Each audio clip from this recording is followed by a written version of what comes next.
Red Tuesday, talking Reds, Tuesday the 4th of Feb. I am Andy Heaton, this is Kev Walsh, and this is the day when Liverpool will play Shrewsbury Town at home in an FA Cup replay 4th round. 4th round, sounds like you actually beat Everton in the 3rd round. Oh, that's the one, yeah. Well, lad, that was a good way to get the zig in there. There I wasn't sure how we were going to do it, but we got it in early, didn't we? Segued in there. And it's our first take again, second week in a row. Well, you know what I mean? Must be getting better. Professionals, mate, innit? I'll tell you what, I might even get a lollipop next week. Yeah, notwithstanding, we'll get into the FA Cup game in a minute, but the interesting PFA Award nominations and the bookies odds have slashed. Jordan Henderson now the favourite, almost odds on. Sadio Mane second favourite, with Kevin De Bruyne out at third at 5-1. Now, I'm always weary a little bit with money moving odds with things like this, because it seems there's been a big swell in the press with nominating Henderson, and it's good the season he's had. Is he worthy, and will he win it? He's 100% worthy, I think, personally. You got to think it's normally won by somebody from the team who wins the league, which is obviously going to be Liverpool. Sadio Mane's been absolutely unbelievable, but Henderson's just a more romantic story, isn't he?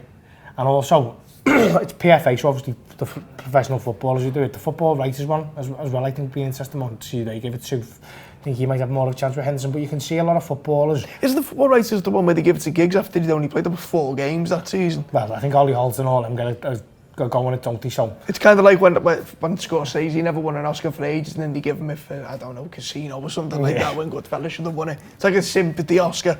Anyway, go on, sorry. Well, I wouldn't mind Henderson getting the sympathy one of that, but the players, you could see them, they can see what he does, do you know what I mean? A lot of fans will write him off and call him all sorts or whatever, but they know nothing, because look at every single manager he's ever had has put him in, and he's in the form of his life at the minute. He's absolutely smashing it with Liverpool. But is he Liverpool's best player though?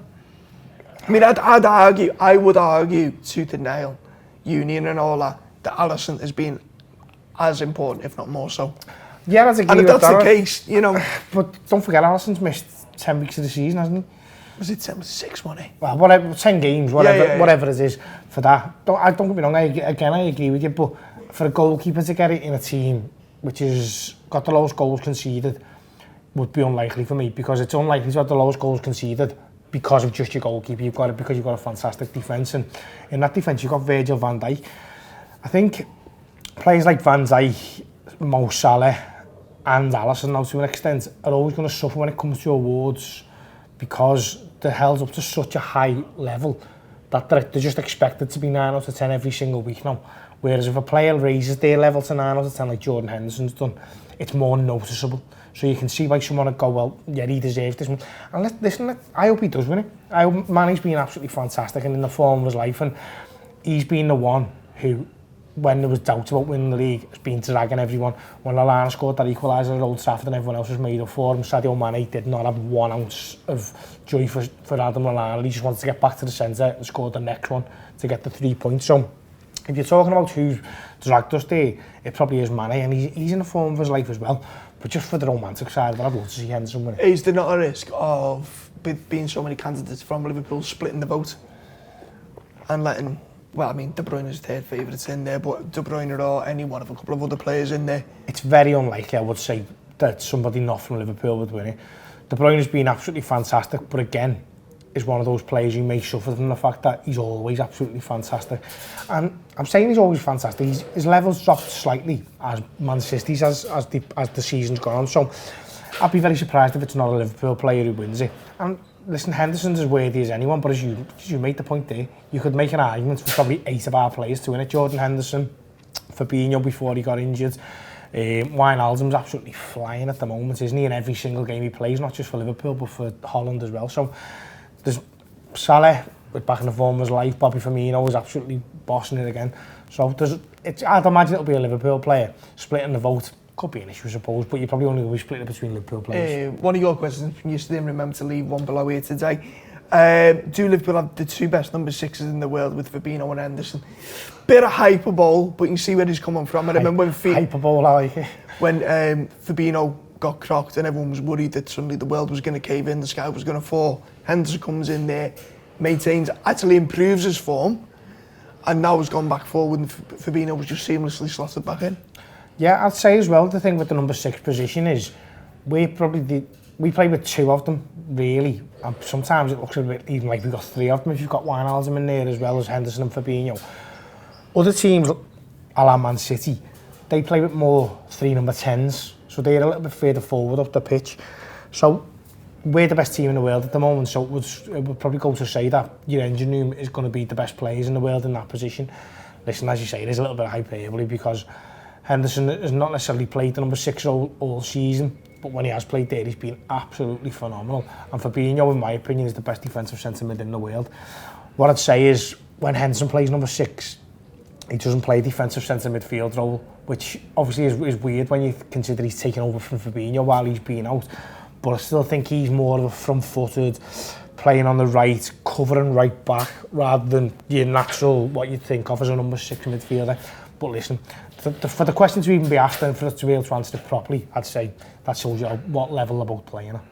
Fantastic. I think that wraps up the first part of today's Talking Red. As I said, get your questions down below. I want to be answered on tomorrow's Talking Red. We're going to talk about Shrewsbury in a minute, but first, here's a little clip of the preview show. Who else has sort of been taking your eye? You mentioned Nico Williams as well. Nico Williams. I think wouldn't look out of place personally in other Premier League teams. You know, he's been hitting that kind of level for me as well. Definitely. And the thing that I've enjoyed seeing most, regardless of the whole squad, is the way that they've all reacted to getting these more opportunities. You've noticed not only just, like I say, the guys who we kind of hoped, kind of potentially expected to be looking good, but other players who, like you say, we hadn't heard of, like, well, this is it, I'm going to get a chance for the first team now. So, and they've raised their level. I mean, classic example, the weekend, the under-23s were playing Arsenal, who were ahead of us in the league table. Critchley makes 10 changes, he only keeps the keeper. They win 3-0. Louis Longstaff comes on, gets a goal and assist, and does really well. And so you're thinking, oh, well, we assumed we know who's going to play. But then all these players who are beneath that level are up there championing at the bit saying, I want to go. Yeah, exactly. I want to play at Anfield against Shrewsbury. And it's just lifting everyone's level. And I might be, you know, slightly optimistic, slightly getting ahead of myself here, but I like to think that maybe in 3 years' time, we can look back at the cup runs of this season and think about how formative it is in the careers of maybe 4, 5, 6 players, not just the 1 and 2 that we're expecting. Yep, brilliant. The preview show there, as I said, available across our Top Player app and on the website for the video subscribers and full subscribers. Get involved if you're not already. Okay, Shrewsbury, what are you expecting tonight? Bit of an, well, we're not going to get any first team players. Interesting who's going to start in goal, who's going to play in defence, who you're looking for, who you're excited about. I don't think I'd be able to name most of them. Neil Critchley made the comment in his press conference, didn't he? He said there's a few players injured and a few players likely to come through. He said, but there's no point in me telling you who they are because none of you will have heard of them. So I think that gives you a bit of an idea of the level of players we'll be looking at. There's talk of Larucci having a little knock, so maybe a start for Adam Lewis. Well, yeah, I hope he's just going to start because he's a local lad, isn't he? And apparently a very good player, very tenacious by all accounts. I've not seen anything of him, so it's literally just what I've heard of. Good enough to conquer all of Europe. Well, look, fingers crossed. Like, is he ever going to stop? Jamie Webster's mate with him, and and Webster said he's a good player, so that'll do for me. Praising Z from him. I think centre half is going to be an interesting one tonight, isn't it? Sepp Vandenberg and I'd imagine Keanu Hoover. It'll be a test for them. I think it'll be a real test. That Cummins who played for them was he was a goal, wasn't he? A little ratter of a player. So I reckon it'll be interesting for them. I don't think they'll have played many players like him. But I think similar. Do you think it's a game that could be won or lost in the first 15, 20 if we manage to settle and not get bullied a little bit? Because that's going to be their game, innit? Because let's be honest, they play an experienced team. I just don't see us getting bullied for one reason, and it's Curtis Jones. Curtis Jones is going to be captain tonight, and he is the Scouser. How about that then? Well, Scousers just do not get bullied. Do you know what I mean? He's not going to go onto a football pitch and allow anyone to take any liberties with him. They might be better than him, they might be able to out-battle us as a team over 90 minutes. But I'd be very, very surprised if we let that team, especially with Adam Lewis at left back, if Larucci can't get in there. I'd be very surprised if they do get out-battled. They might get it done because they're inexperienced. That happens, but I'd be very, very surprised if they go out there and get out-battled. And I wasn't looking forward to it, and actually, someone asked me for a pair, and I give my tickets up, but I'm actually going now. I've changed my mind, and I'm going, so me and Mike Keeney are going tonight, and I'm looking forward to it. It'll be interesting to see what they do, and having listened to the preview on Tour Player, I think it was Neil spoke to one of their fans and he was saying they haven't won a game in 7, but they managed to get the draw against Liverpool. So they're not confident at all. And his prediction, the Shrewsbury fan, was if we win, it'll only be 2-1. And I thought, well, if Liverpool are getting beat 2-1 at any stage in that match, it's not over. But if they're thinking we're going to score and they're only going to get 2, our youngsters might have a chance. Because as I said the other day, Aston Villa beat us 5-0, but it was 4-0 at half time. It should be a stronger team than Villa. Well, it was never a 4-0 and game. we were unlucky. Yeah. Exactly, they were excellent, and they're going to have a little bit more experience in there. The Curtis Jones factor is a big one I'm really looking forward to. I know we didn't necessarily boss it in the first game, but in a game at Anfield where he's captain, he just strikes me as the type of fella who's going to take that on board. Big, broad shoulders he's got on him, and just... I'm not expecting him to turn a Steven Gerrard-esque performance in, but I'm expecting him to really want to put a stamp on the game. And Harvey Elliott sort of got...